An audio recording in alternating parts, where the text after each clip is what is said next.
Fala galera, aqui é o professor Robson Brito, tudo bem? O assunto da nossa aula de hoje vai ser a respeito da geopolítica, tá?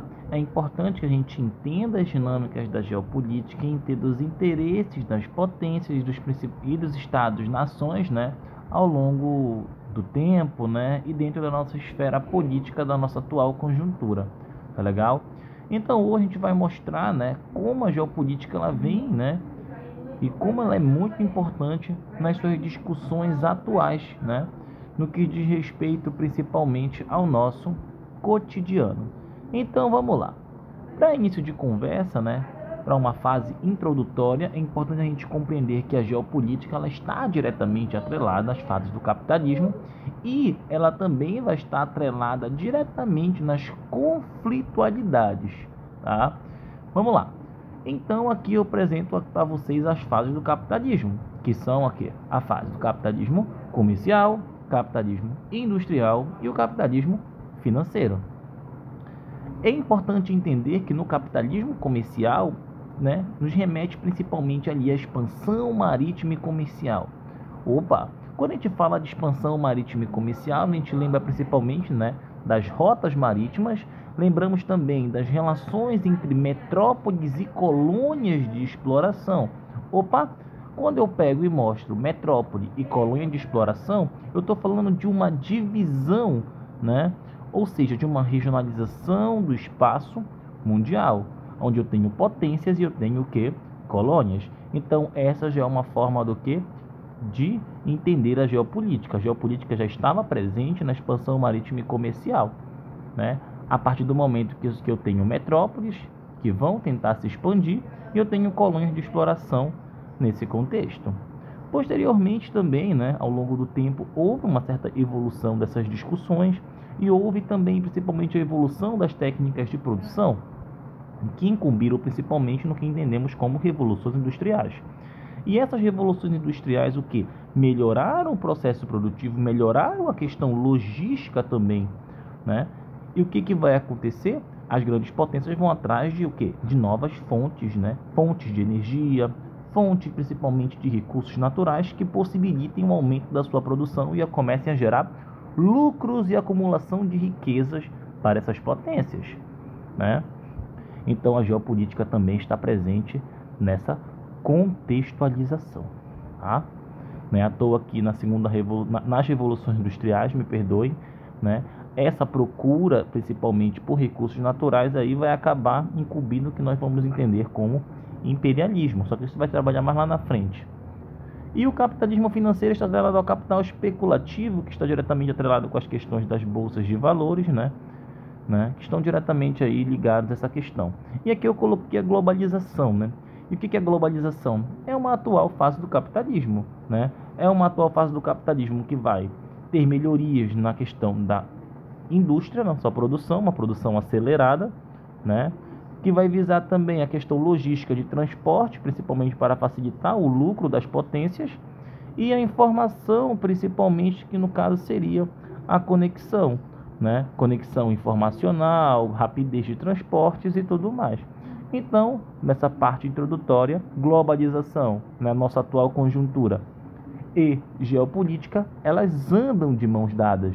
É impossível dissociar, por exemplo, até a formação de blocos econômicos. A gente discute em globalização e pode discutir também na geopolítica, tá legal? Então vamos lá passar. As geopolíticas e os interesses das potências mundiais, né? É importante entender que a industrialização ela teve como principal objetivo acelerar o processo produtivo, né? E desenvolver principalmente a questão da própria produção, né? Com o que, né? Com que objetivo? O objetivo dela o que? É arrecadar lucros, né? Maximizar, no caso, os seus lucros, né? Então, o fenômeno da industrialização acontece por meio da mecanização, né? E essa mecanização, que vai ser a substituição da mão de obra humana pela máquina, né? Que vai incumbir que nós vamos chamar de revoluções industriais. Então, no primeiro momento aqui, como mostrando no quadro para vocês, eu tenho as oficinas a domicílio, né? E essas oficinas a domicílio aqui, elas são movidas principalmente pela manufatura, ou seja, né, trabalho mais ou menos manual. E nesse trabalho manual, né, é um trabalho mais demorado e eu não tenho utilização de tanta matéria-prima. Após a evolução das técnicas de produção, as máquinas, no caso, surgiram e as fábricas começaram a ganhar destaque, né? E os produtos começaram a ser produzidos pelas máquinas. As máquinas trabalham mais rápido do que a mão de obra humana. Se trabalham mais rápido, aumentou o processo, né? E acelerou o processo produtivo, vamos precisar de mais recursos naturais. E isso fez com que, principalmente, as grandes potências europeias fossem atrás, né, de novos horizontes, de novos territórios, né, atrás de mercado consumidor e atrás de matérias-primas também. E isso vai resultar no que nós entendemos como imperialismo. Olha aí, ó, o imperialismo já surgiu aí nesse contexto, tá? Vamos lá. E o imperialismo e buscas por mercados de consumo, né? O imperialismo, né, ele é o quê? Ele é a busca por mercados de consumo e busca por matéria-prima e acumulação de riquezas da Europa em cima principalmente dos continentes ali asiáticos e africanos, tá? Então, olha aí. Quando se fala dessa disputa de expansão de mercados consumidores e matérias-primas, a gente lembra da teoria do espaço vital, né? E essa teoria do espaço vital, necessariamente, ela é compreendida a partir do quê? Que entende que as potências mundiais, por elas estarem se industrializando, elas precisam do quê? De mais recursos naturais. E isso, principalmente, ali vai resultar, né, na busca por territórios com base na dominação estabelecida pelo darwinismo social, ou seja, uma supremacia de raça também ela vai ser adotada, tá? Nessa contextualização também, né? Então tenho duas teorias, o darwinismo social e a teoria do espaço vital. Teorias, né, que vão de uma certa forma aí, né, justificar, né, essa colonização desses territórios nessa contextualização, tá bom? E aqui, como consequência disso, eu tenho a partilha do continente africano e asiático, né? A partilha do continente africano, né, e asiático vão acontecer nesse processo. Não é à toa que a África até hoje ela sofre consequências desse imperialismo, né? Onde eu tenho ali conflitos, né, por tribos. Por que conflitos por tribos?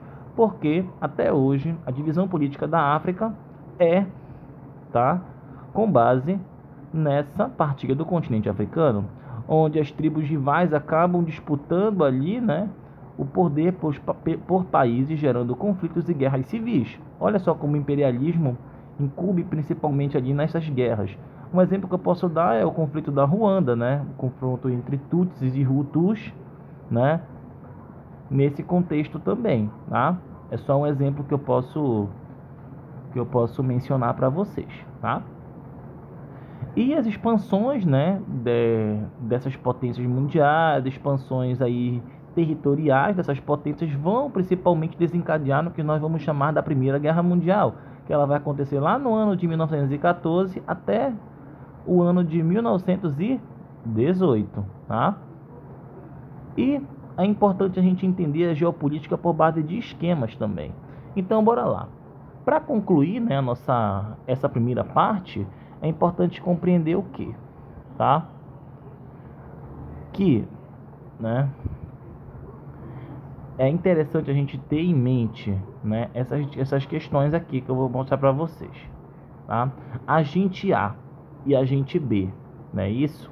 Ou seja, eu posso chamar agente A e agente B principalmente de atores, tá legal? Esse agente A vai ter interesse diferente de agente B. E agentes B vão ter o quê? Interesses diferentes do agente A. Essa busca por recursos naturais e dominação, eu posso chamar do quê? Eu posso chamar de território e recurso. Ou seja, os agentes vão disputar um recurso, né? Vão ter interesses diferentes. Se eles têm interesses diferentes, eles vão o quê? Vão entrar em conflitos, tá? E é importante a gente entender o recurso de disputa para poder entender esse conflito. Quer um exemplo? Olha aí.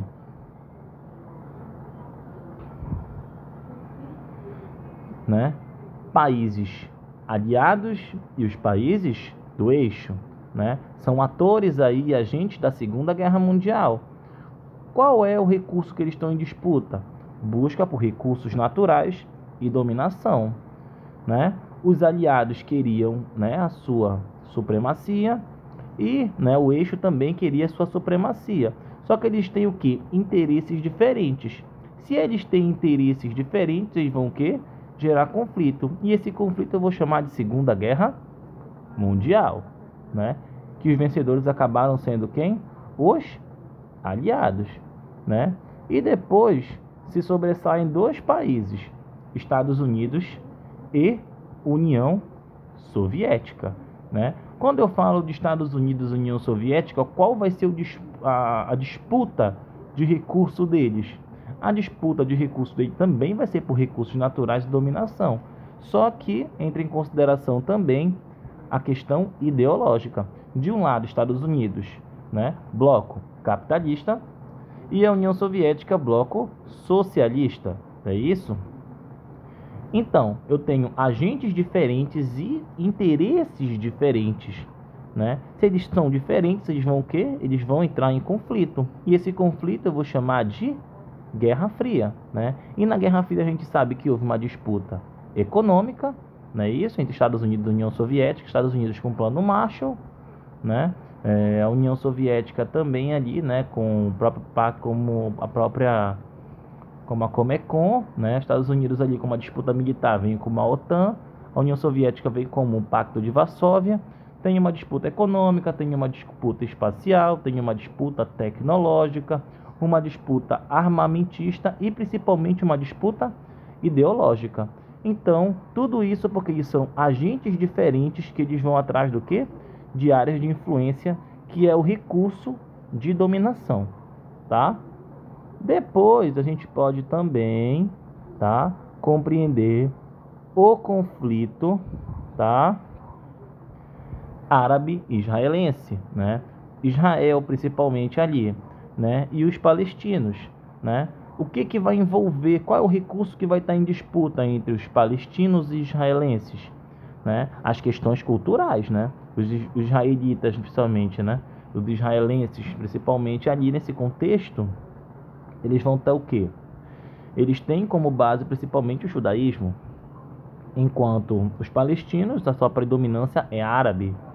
Ou seja, são questões culturais distintas, vão também disputar recursos naturais, como petróleo, questões estratégicas de exportação também, né? E vai haver inúmeras guerras, né, de disputas, inúmeros conflitos por Israel, né, ter seus interesses, e pela Palestina, né, pelos árabes também terem os seus interesses. Interesses diferentes, eles vão o quê? Vão ter conflitos. Aí temos a guerra da partilha, guerra do Canal de Suez, guerra dos 6 dias, guerra do Yom Kippur, não é isso? E temos uma série de conflitos envolvendo, tá legal? Então, para a gente entender a questão da geopolítica, basta a gente identificar os agentes e identificar principalmente também o recurso de disputa. Joga a contextualização histórica e assim a gente consegue entender a essência dos conflitos, tá legal? Gente, essa é a nossa aula de hoje, eu espero que vocês tenham gostado. Muito obrigado, valeu e até a próxima!